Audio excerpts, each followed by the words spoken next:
저희 오늘 읽은 말씀 갖고 잘 일어나십시오. 이런 제목으로 같이 은혜를 나누겠습니다.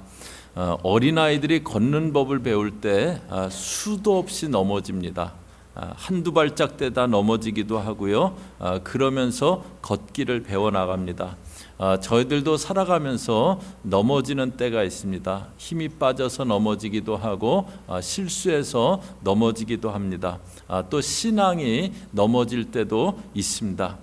다윗은 성경에서 유일하게 하나님이 내 마음에 합한 자다 그렇게 부르셨던 그런 사람이에요. 그렇다고 다윗은 한 번도 넘어지지 않고 완벽했던 그런 사람은 아닙니다. 지금 저희가 보고 있는 사무엘상 20장, 21장은요 다윗이 넘어져 있던 때입니다. 넘어진 정도가 아니고 완전히 무너져 있던 때, 그때 다윗의 모습이에요. 사울왕이 다윗 저놈 죽여야겠다 혼자 속으로만 생각하고 있다. 공개적으로 다윗 죽이라고 그렇게 하니까는 사무엘 선지가 있는 라마나요스로 도망을 갔었어요. 그런데 자기 판단으로 거기서 빠져나가갖고 도움받으려고 요나단 찾아갑니다. 그런데 아무 도움도 못 받고 그냥 도망자 신세로 그렇게 되어졌어요. 그리고 이제 지난주에 처음으로 그리고 나서 처음으로 찾아간 높당에서의 이야기를 보았습니다. 성소에 찾아가서 제사장에게 먹을 것 좀 달라 그래서 제사장 외에는 먹을 수 없는 거룩한 떡 진설병 그것을 받아 먹었어요. 다윗이 율례를 하나님의 규례를 어긴 겁니다. 지금 다윗이 이리 넘어지고 저리 자빠지고 하고 있는 그런 그 상황이에요. 그리고 간 곳이 이방 땅 블레셋인데 그것이 이제 오늘 말씀입니다. 10절에 보시면요.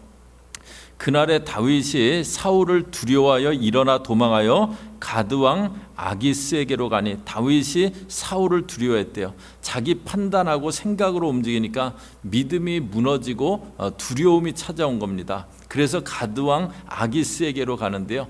여기 가드는 블레셋 도시 이름인데 골리앗, 다윗이 죽인 골리앗이 이 가드가 고향입니다. 골리앗이 가드 출신이에요. 이때는 이제 그 엘라 골짜기에서 다윗이 골리앗하고 싸워서 골리앗을 죽인 지 한 몇 년 정도 이제 지난 때가 이때인데요. 그러니까 다윗 생각에 그 넓은 들판에서 싸웠던 나를 블레셋 사람들이 똑똑히 봤겠나. 또 시간이 이렇게 지났으니까 몰라보겠지. 그리고 이제 가드를 간 겁니다. 또 높당에 가서 성소에 보관하고 있던 골리앗의 칼을 갖다가 얻게 됐어요. 그런데 그 골리앗의 그 창자루가 배틀채 같았다 그랬어요. 그러니까 칼도 뭐 평범한 그런 칼은 아니었을 거예요. 가드에 갔다가 여차하면은 내가 골리앗의 칼을 구해왔다. 그러면은 자기들에게는 그 가드 사람들에게는 어떤 유품 같은 유물 같은 그런 거니까는 나를 좋게 맞아주겠지 하는 생각도 있었을 거예요. 그래서 그 다윗이 도망을 가는데 어디로 가냐면 골리앗, 자기가 죽인 골리앗의 고향인 가드 땅으로 그렇게 그 도망을 갑니다. 그런데 11절에 보면은요. 아기스의 신하들이 아기스에게 고하되 이는 그 땅의 왕 다윗이 아니니까 무리가 춤추며 이 사람의 일을 창화하여 가로되 사울의 죽인 자는 천천히요 다윗은 만만히로다 하지 아니하였나이까 한지라. 그런데 아기스, 그 땅의 왕인 아기스의 신하들이 다윗을 알아본 거예요. 다윗을 알아본 정도 아니고 그 땅의 왕이 아니니까 그 다윗을 완전히 왕으로 생각합니다. 이스라엘 왕이 왔다는 거예요. 골리앗 죽여갖고 사람들이 사울은 천천히고 다윗은 만만이라고 하던 그 다윗이 왔다고 그렇게 합니다. 피신을 간 게 아니고요. 이제 완전히 사자 입속으로 그냥 들어가 버린 그런 모양이 됐어요. 아기스 왕이 잡아라 하면은 꼼짝없이 결박돼서 죽게 된 겁니다. 12절에요. 다윗이 이 말을 그 마음에 두고 가드왕 아기스를 심히 두려워해요. 그래서 심히 두려워했대요. 그런데 이때 이제 다윗이 무엇을 하는가? 10절에서 사울을 두려워했을 때 그때는 그냥 자기 생각으로 블레셋 땅으로 도망을 쳤습니다. 그래서 죽임당하기 일보 직전의 상황이 됐어요. 그런데 이때 이제 두려워했을 때는 뭘 하냐면요. 이때 이제 다윗의 모습을 담고 있는 시편이 시편 34편이에요. 다윗이 아비멜렉 앞에서 미친 체 하다가, 아기스 왕이 이제 아비멜렉입니다. 미친 체 하다가 쫓겨나서 지은 시, 이때 이제 쫓겨나갖고 바로 지은 그 시가 시편 34편입니다. 그런데 그 시편 34편 6절에 보면요, 이 곤고한 자가 부르짖음에 여호와께서 들으시고 그 모든 환난에서 구원하셨도다. 얼마나 곤고한 순간이에요. 지금 자기는 정말 유대 땅에서 도망 다니다가 내가 블레셋으로라도 도망을 가야겠다고 왔는데 잡혀서 죽임당하게 된 그런 상황입니다. 정말 곤고한 상황인데 부르짖음에, 그때 자기가 부르짖었다고 합니다. 그랬더니 여호와께서 들으시고 환난에서 구원하셨다고 그렇게 해요. 그러면서 시편 34편 8절이요, 저희 다 같이 읽겠습니다. 시작. 너희는 여호와의 선하심을 맛보알지어다. 그에게 피하는 자는 복이 있도다. 여호와의 선하심을 맛보아하려고, 여호와의 선하심을 맛보아하려고 그렇게 합니다. 저희 하나님은 선하신 하나님이세요. 그런데 하나님의 선하심은 어떻게 나타나냐면요, 실수하고 넘어진 저희 인생을 받아주시는 것으로 나타납니다. 사울이 다윗을 죽이려고 했기 때문에 다윗이 위급한 상황인 것은 틀림없어요. 그런데 아무리 위급해도 하나님께 제가 어떻게 해야 될까요? 그걸 묻고 움직여야 되잖아요. 그런데 전혀 묻지도 않고 그냥 나요새서 도망쳐버리고요, 사람 도움받겠다고 요나단 찾아가고요, 급기야는 이방인 블레셋 땅에까지 그렇게 갑니다. 다윗 이제 완전히 신앙이 바닥이 됐구나, 그런 그 상태가 된 거예요. 그런데 그 다윗이 부르짖자 하나님이 들으셨대요. 그 다윗이 지금 신앙이 바닥을 치고 있고 정말 마음이 자기 힘으로만 어떻게든지 살아나야겠다고 그러고 있는 그 다윗이 부르짖자 하나님이 들으셨대요. 다윗이 부르짖을 때 하나님이, 다윗아, 나 너에게 좀 실망했다. 난 너 믿음의 사람인 줄, 신앙의 사람인 줄 알았는데 좀 실망했다. 한번 좀 생각해 보자. 그리고 다윗을 그냥 내치시지 않은 거예요. 그가 하나님을 찾자 하나님이 받아주신 겁니다. 요나가 하나님이 다시 니느웨로 가라고 그렇게 할 때 불순종하고 다시스로 도망가 버린 그 선지자입니다. 그가 배를 타고 가다 풍랑만 나왔고 바다에 던져졌는데 물고기 뱃속에 들어가요. 그때 하나님이 그 요나의 모습을 보면서 불순종하더니 꼴 좋다, 그러지 않으셨어요. 요나서 2장 7절에 보면은요, 내 영혼이 내 속에서 피곤할 때, 이것은 물고기 뱃속이에요. 내 영혼이 내 속에서 피곤할 때 내가 여호와를 생각하였더니 내 기도가 주께 이르렀사오며, 물고기 뱃속에서 영혼이 피곤해 하나님을 생각했대요. 그리고 드린 기도입니다. 그런데 그 기도가 주께 이르렀다고 그렇게 합니다. 불순종한 자의 기도는 듣지 않는다, 그렇게 내치시지 않은 거예요. 하나님은 저희가 넘어졌어도, 저희가 때로는 하나님 멀리하고 실수했어도 하나님께 돌아가면 외면치 않고 받아주시는 하나님이세요. 탕자가 아버지 떠나서 그렇게 정말 몹쓸 짓을 하고 다녔지만 돌아오자 그를 기다리고 있다 맞아주시잖아요. 그랬기 때문에 아무 공로 없는 저와 여러분이 구원받은 거 아니겠습니까? 하나님은 누구든지 하나님께 돌아오기만 하면, 돌아가면 받아주시는 하나님이세요. 그뿐만 아니라 건져주시는 하나님이세요. 저희 한번 따라 하실래요? 건져주시는 하나님. 다윗이 이 곤고한 자가 부르짖음에 그랬어요. 정말 곤고한 상황이에요. 블레셋 땅에서 블레셋 군사들에게 둘러싸여 있어요. 이제 붙잡히면은, 잡아라 하면은 아무것도 할 수 없는 그런 그 상황이에요. 그때 이제 다윗이 자기 정체가 드러났고 붙잡히기 일보 직전에 그 상황에서 하나님, 저 지금 어떻게 해요? 나 좀 도와주세요. 아마 그랬겠죠. 그때 다윗이 순간적으로 들어오는 생각이 있습니다. 13절에 보면요, 그들의 앞에서 그 행동을 변하여 미친 채 하고 대문짝에 그적거리며 침을 수염에 흘리매, 마음 가운데 미친 척하자, 그 생각이 들어오는 거예요. 그래서 막 대문을 긁고 침을 흘리고 그럽니다. 그랬더니 14절에 아기스가 그 신하에게 이르되 너희도 보거니와 이 사람이 미치광이로다. 어찌하여 그를 내게로 데려왔느냐. 15절에 내게 미치광이가 부족하여서 너희가 이 자를 데려다가 내 앞에서 미친 짓을 하게 하느냐. 이 자가 어찌 내 집에 들어오겠느냐. 지금 미치광이가 부족해서 이 자 데리고 왔느냐. 그래갖고 아기스에게 붙잡히지 않고 쫓겨난 겁니다. 그런데 다윗이 미친 척할 때요, 아기스가 신하들에게 이 자가 원래부터 이러더냐 뭐 그런 거 물어봤던지, 아니면은 진짜로 미친 건지 막 꼬치꼬치 이렇게 따지고 들었다면은, 그랬다면은 들통이 났을 수도 있어요. 그런데 다윗이 미친 척할 때요, 그냥 다른 생각은 아무것도 들지 않고 그냥 미친놈이네 그 생각이 들면서 내쫓은 거예요. 다윗이 하나님 나 어떻게 해요? 나 좀 도와주세요. 그러는데 하나님이 꼬치꼬치 묻지 않게 그 아기스 왕의 마음을 주장하신 겁니다. 요나가 물고기 뱃속에 들어갔을 때 기도를 들으셨을 뿐만 아니고요, 물고기가 요나를 육지에 토해내게 해서 그 요나가 살게 그렇게 하십니다.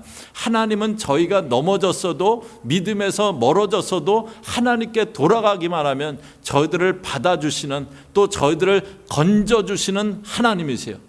그것이 하나님의 선하심입니다. 다윗이 자기를 받아주시고, 자기가 믿음이 그렇게 바닥을 치고 있는데 그런 자기를 받아주시고 자기를 건져주시는 그 하나님의 선하심을 맛보면서 저희들에게 너희는 하나님의 선하심을 맛보아 알지어다 그렇게 얘기합니다. 그리고 그가 하는 또 권면이 있어요. 시편 34편 9절에 보시면은요, 저희 앞에 보시면서 다 같이 읽습니다. 시작.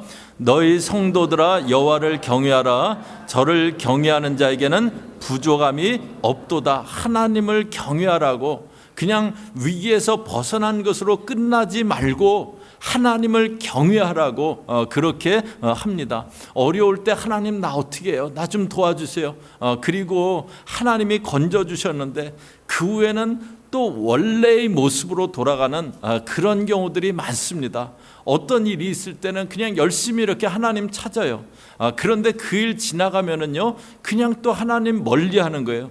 다윗은 그렇게 하지 말고 하나님의 선하심을 맛보았으면 그 다음에는 하나님을 경외하는 그 신앙의 자리까지 나가라고, 너희들을 받아주시고 너희들이 넘어졌지만 받아주시고 너희들을 건져주시는 그 하나님의 선하심을 맛보았다면 거기서 더 나아가서 하나님을 경외하는 자리까지 나가라고 그렇게 합니다. 하나님을 경외하는 것은요, 그런데 하나님을 두려워하는 겁니다. 만만하게 가볍게 보지 않고요, 하나님을 함부로 대하지 않고요, 마음에 두려운 마음 갖고 대하는 거예요. 그런데 무조건 두렵기만 한 건 아니에요. 무조건 두렵기만 한 것은 공포잖아요. 그 경외하는 것은요, 가볍게 보지 않아요. 두려워하지만 그러나 또 마음으로 좋아하는 겁니다. 그 존재를 기뻐하는 겁니다. 어떤 아빠가 책상에 앉아서 뭘 이렇게 하고 있는데 어린 아들이 이제 그 장난감을 갖고 방에 들어와갖고 아빠 옆에서 막 노는 거예요.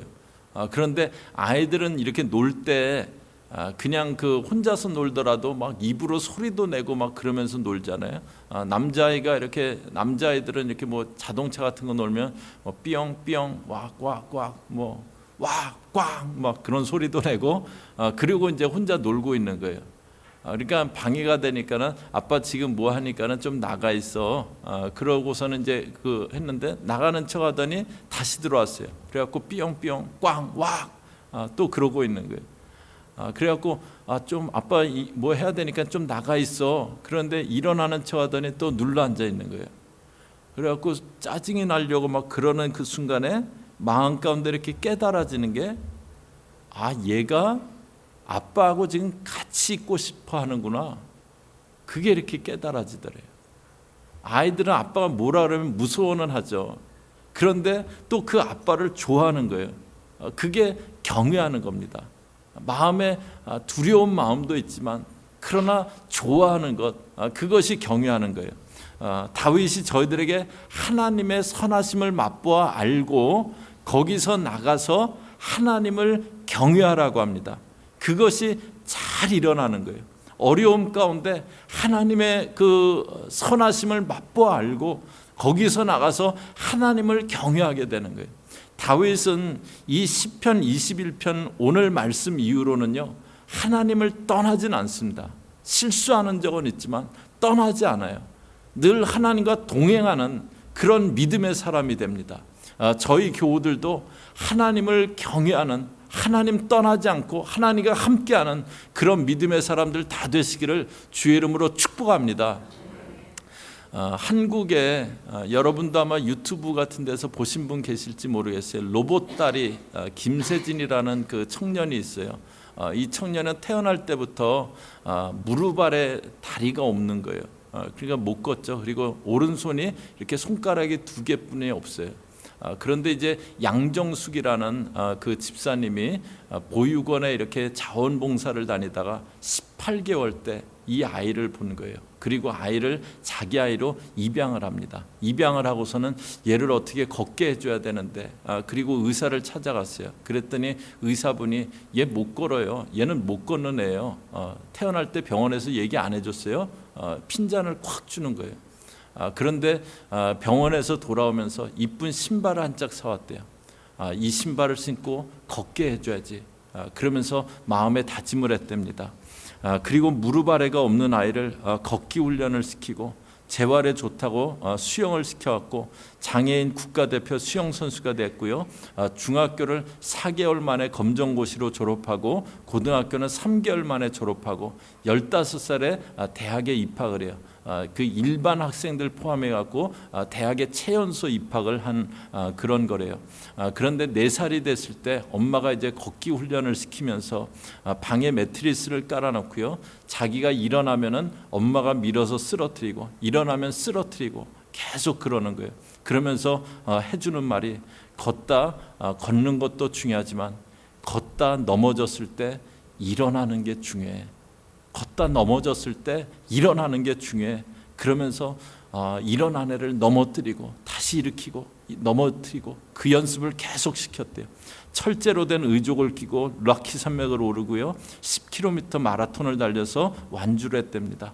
저희가 삶을 살아가면서 많은 것들이 저희들 넘어지게 합니다. 삶에서 넘어지는 경우도 있고 신앙이 넘어지는 경우도 있고 무언가가 나를 넘어뜨리기도 하고 내가 힘이 빠져서 넘어지기도 하고 내가 잘못해서 넘어지기도 하고 넘어지는 경우가 많습니다. 넘어질 수 있지만 저희가 넘어지지만 그러나 잘 일어나는 게 중요합니다. 넘어지지만 잘 일어나는 거. 넘어졌을 때 하나님 나 어떻게 해요? 하나님 나 좀 도와주세요 하는 거예요. 하나님은 그 소리를 절대 외면치 않으십니다. 하나님 나 좀 도와주세요. 하나님은 그 간구를 반드시 들어주세요. 그래서 우리를 받아주시는, 건져주시는 하나님을 경험하는 겁니다. 하나님의 선하심을 맛보아 아는 겁니다. 그리고 거기서 이제는 하나님을 경외하는 신앙으로 나가는 거예요. 그것이 잘 일어나는 겁니다. 오늘 예배드리는 저희 믿음의 식구들 가운데 신앙이 넘어져 있고 삶에서 지금 넘어져 있고 그런 분들 계실지 모르겠어요. 지금 삶에서 또 신앙도 완전히 바닥을 치고 있는 다윗이 하나님의 그 받아주심, 건져주심 경험하고 하나님을 경외하라고 합니다.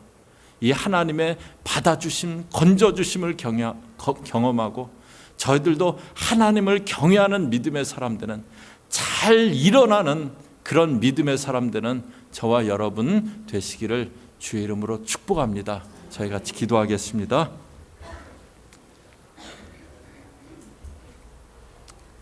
하나님 아버지, 저희들 때로는 넘어집니다. 때로는 쓰러집니다. 그러나 저희들 외면치 않으시고 받아주시는, 저희들을 건져주시는 하나님의 선하심을 맛보알며 하나님을 경외하는 믿음의 자리까지 나가는, 잘 일어나는 그런 믿음의 사람들 되어지게 함께하여 주시옵소서. 예수님의 이름으로 기도 올리옵나이다. 아멘.